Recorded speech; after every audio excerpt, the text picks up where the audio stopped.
Morning. I got like a million things I want to share with you today. And I'm just going to go flip them and we'll have to connect the dots later. So welcome, good morning. Erev Shabbos, Erev Rosh Hashanah, basically everyone's running around here. My dad calls it swinging chickens. They're coming swinging chickens. Can you imagine a war where they're running? To him, that's the epitome of Judaism. You take a chicken, and we used to do it as kids. We used to do it with money. Zeh hakesef b'shvil hatarnagolet. I'm just going to wave the money because I don't want to get my hands dirty, but let this thing go to perish in 4 different ways. The Rebbe did it himself. There's pictures of the Rebbe doing it. He held it. You got to see that. And he imagines that the fate of this chicken, it's a real scapegoat, the chicken, because it's the fate. So you do 4 things, you even step on the feathers, just like, as if it's stoned to death. So you imagine that all your iniquities are washed away as a sacrifice, like dust. Because you pour the dust on the kisui dam ba'afar, you say, to cover the blood of slaughtering an animal with dust. And that's a mitzvah, you say the bracha. Okay, so a few things. We'll connect the dots. First thing, mishpia campaign, is it defunct? Is it over? Did the Rebbe put it to bed? Here the Rebbe says that everyone is also a mishpia. You're not just a sheep. You're a herd shepherd. And here it says not like a herd shepherd, but rather like the sun.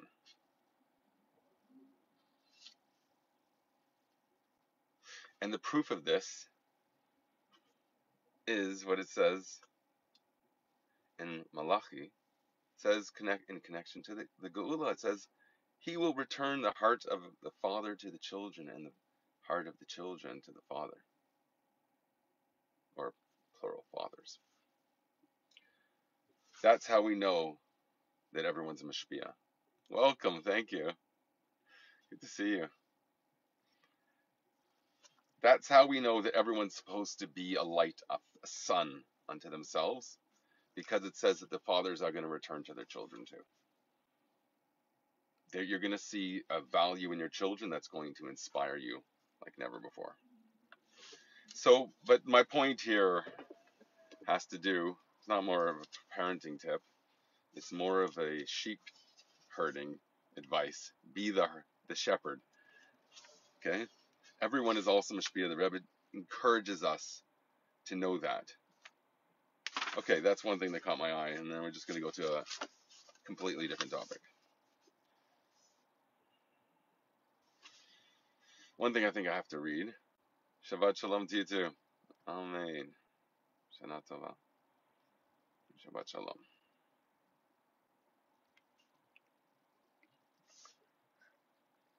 So this is actually very similar related. Welcome. This is a very similar related idea. The idea of, is the mishpia campaign, the campaign to listen to somebody, is that replaced by now you have a voice too? That you also have to be a mishpia. You have to also be a son. I repeat myself a bit also because new people arrive. I'm not just a broken record. So that resonates very well with what the next point that I'm going to say. In sein Tag tagliche Leben, euch bisman hazatekuf miyad far de geula, in your daily experience prior to redemption, is me'ein bedugmas dem Leben unanhaga von Eden be mais Mashiach mamish, should be, and should be revealed to be something that actually resembles the way it will be in the future era. So we've been talking about, the Rebbe said months prior to this is said on Simchas Torah, before Hakafas.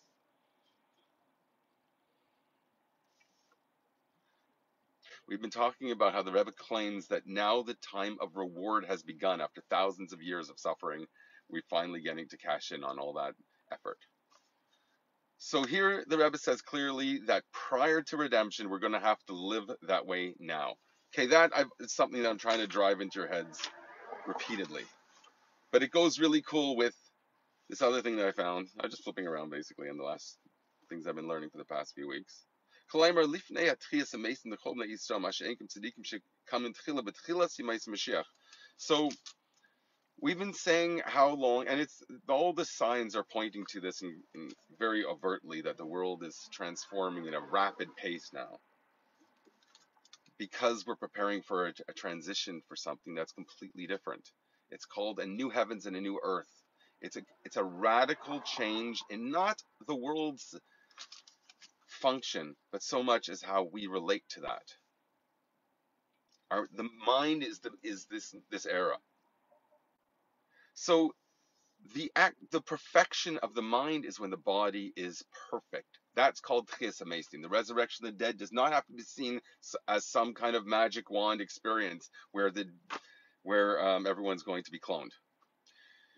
Okay, could be. Okay, maybe that's actually a more of a progression of the idea in terms of just understanding is not miraculous, because you could have some science fiction way of understanding it. But the point, what it means to us, whatever way it actually comes about, is it a miracle, is it a magic wand, or is it some kind of scientific revolution where you could resurrect DNA but just find a speck of it? And you have Tchias HaMeisim, you could explain it that way. The point of Tchias HaMeisim is that you perfect your body, the physical world, your job, your relationships, the most intimate things to you have to be perfect. When that happens, you become a conduit for higher thought. That is what Tchias HaMeisim practically means to you. It doesn't have to be anything about Yechezkel's dry bones coming back to life, as it describes there in some detail about how it happens. The bones click together and the sinews just paste around it.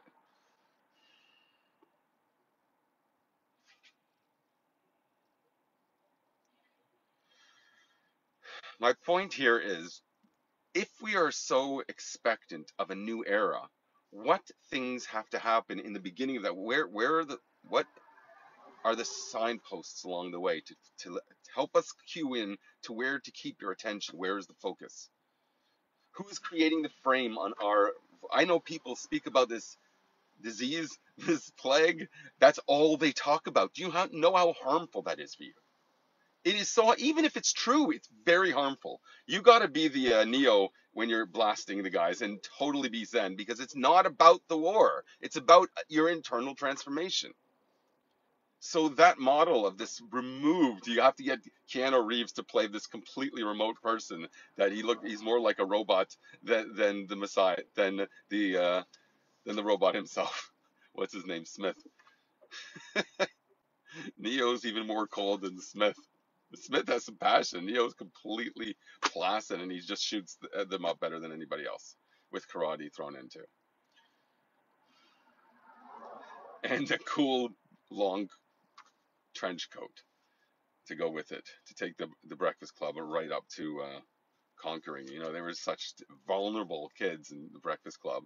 And now our model is this guy who's completely impervious to any stress, and he just reaches his hand into your heart and revives it. But he's completely cold. The guy is completely So the Tchias HaMeisim, the Rebbe speaks about a tranquility through this experience. I think it's an avodah to be tranquil.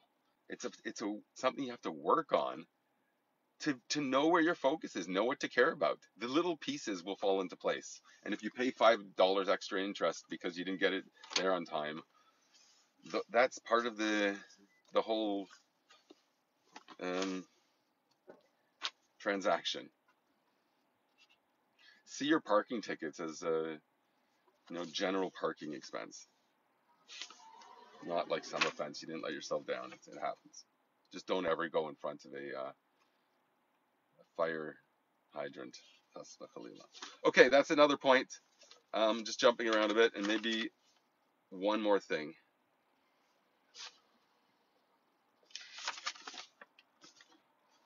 Maybe I'll jump right into the Derek Mitzvah, which we've been doing. I actually want to learn the whole thing with you. It's very Rosh Hashanah related, because it's about mitzvahs minui melech. How do you coronate a king, and why? This explains why you would want to do that. Then you'll be this completely removed person. Mashiach is going to be the ultimate person who's completely nullified to Hashem, and then what does he become? the most provocative description you could possibly say about a human being. Nasata ata ein seif ba'atzmai. Even David HaMelech only got so high. Mashiach is going to be this thing that completely overwhelms everything. Not a thing. A personality that reflects complete sovereignty on every planet. Even over his automatic seat mechanism.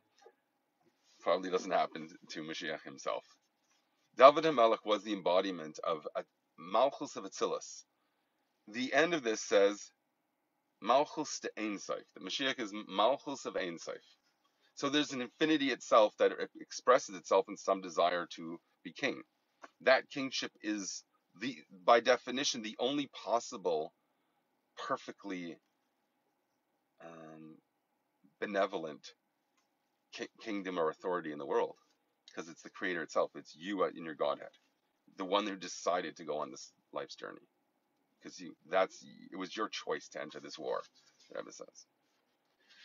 Okay, so that's where it ends. I'm thinking about starting it from the beginning with you. I'm checking the clock too. But if there's people listening, I'm prepared to go on with the show. The show must go on.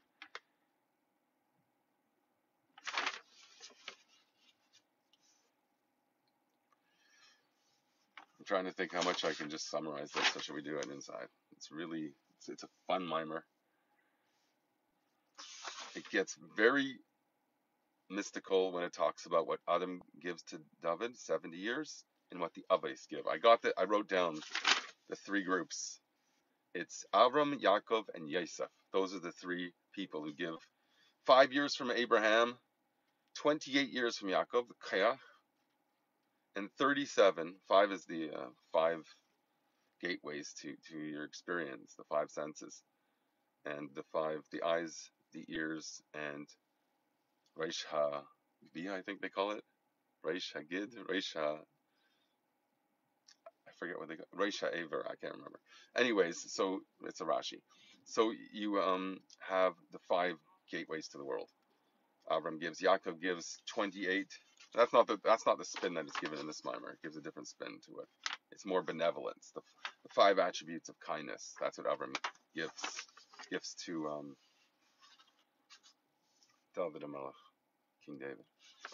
And then you have 28 from Yaakov.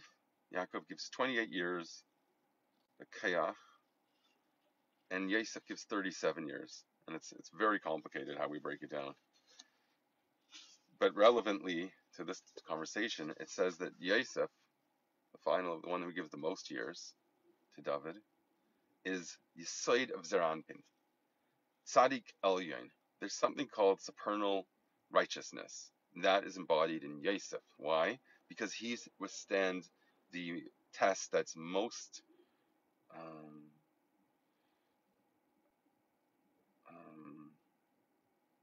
engaging of all nisyanis. Carnal sin was his thing, and that's why he became known as Tzadik Elyon, the supernal righteous guy, because he withstood that test. So the aside is about being a giver. A person who gives, it's very hard to resist. Someone who really wants to receive, it's very hard to resist that. That's the nature of a mishpia, is to want to just give. What if it's not the right place to give it? That's a tzaddik elyon. There's someone who uses that energy totally. He became a leader. He's called the Ray Yisrael, a shepherd of the Jewish people, because of surviving that nisayon. Okay, I think I mentioned this before. Someone brought this up at a Farbringen. Reveal that was spectacular and totally inappropriate. But he admitted this is a person that you would otherwise think that he's like the Rosh Yeshiva or something like that, and that's the role he was trying to take. So this is the mishpia. But you understand what the mishpia is supposed to be, one who specifically succeeds in that challenge. That's the true religious mishpia. So you could see how the tendency to regard that person as very decrepit and sagacic. Is that a word? Like sagely and decrepit, like worn out. But who's the model of Yisoid? It's actually the greatest mishpia, the one who fed the entire world, the Jewish people. Yaakov, his father, he fed, the one who gave 28 years to King David. Yosef is the one who feeds everyone, is the ultimate mishpia. Why? Because he merited, he's a tzaddik elyon, his integrity in the things that are most provocative in terms of getting our attention. If it's inappropriate to survive that, that's the force of Yosef. So David had that. He's the one, of course, who fell in the challenge of Bathsheba, but some things, Neira Lila Bnei Adam, Hashem has his own narrative. Don't focus on where you stumbled. Focus on how you're going to get up gracefully from that stumble. Make it like, you know who made a very schlemiel thing out of falling? Jim Morrison. He falls to the stage completely vulnerable and then gets up and parties again. It's not about staying down. It's about getting up and being a light, being a mishpia. So the ultimate model for that is Yosef, the one who rode the chariot in and he got his shidduch that way. They climbed up the walls to see him, and this was the blessing of Yaakov. Alu Be'er, I think Alu. They climbed up the walls. I think it was Basdina. What's her name? Asnas? Was that the wife of Yosef? I think it was Asnas, the daughter of Dinah. Who did she have Asnas with? Who did she have her child with that married Yosef? Was it Shimon? Or was it, what was his name? Avi Malki Tzedek or something? The Melech Plishtim, the king of the Philistines? Or what, did she marry some other guy that we don't know about? I'd love to work out that story. I've spoken about that before, but I haven't done the research yet. Anyways, so that's what he gives. And then there's the question of why do you have two sets of years? You end up having 140. 70 years from Adam Arishan, the first man. 7 years gives to David, lost out of his life. And also the Avos, they break it down, 5, 28, 37. You have 70. These three, well, it's Avram, Yaakov. We miss Yitzchak. Why? Yitzchak, Isaac doesn't have to give his quality, which is severity, because a king is all about discipline and authority. So he didn't need that. Dina de Malchus Adina. Malchus has judgment. Kingship creates the law, and you don't need any more severity. So Mashiach and David and Malach and Mashiach are completely devoid of Yitzchak, the severity, even though we celebrate that. That is what Yitzchak is, the laughter. We celebrate the severity that we had, and then it becomes laughter. That is a very wondrous mystery in the Torah. Yitzchak, that he will call our father, because in the time of the redemption, specifically Yitzchak, but he doesn't give his years. He lives 180 years, longest of all the Avos. He didn't have to give any years to King David. So, and then the final Yosef, we include Yosef, even though he's not part of the Avos. They didn't want to marry. They had to be always tricked into being married, the Avos. Yaakov wanted to marry Rachel, true, an exception to the rule, but the wives had to. They were too aloof. The wife had to tell him, "Go with your maidservants." It's right in this case. They had to rely on their wives. Shema b'Kayla. You had to listen to Sarah, and so on. But Yosef is not in that configuration. He is in Yesod. He's the lower apparatus. But he's included in here because it's all about conduit. It's all about being mishpia to communicate to the lower levels, and you need to have perfection in that and ultimate integrity. So you need Yosef as the shepherd of the Jewish people, and he gives 37, the most of the years, to King David. Okay, so now I'm just going to focus on King David. I wanted to do that quickly because it's very intense to do that properly. It's 9:30, so I make it like 9 o'clock to 9:30 every day, and we'll be much more successful if there was that discipline. But life just has curveballs as become the straight ball, the fastballs.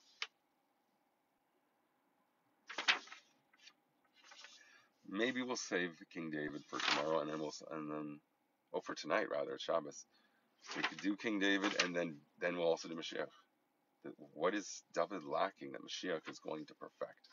I think that's a good cliffhanger for the next continuation of it. Hopefully will be Erev Shabbos, right, like an hour before Shabbos. That's That's the program. I don't have to announce that because everybody knows that's what I aim for.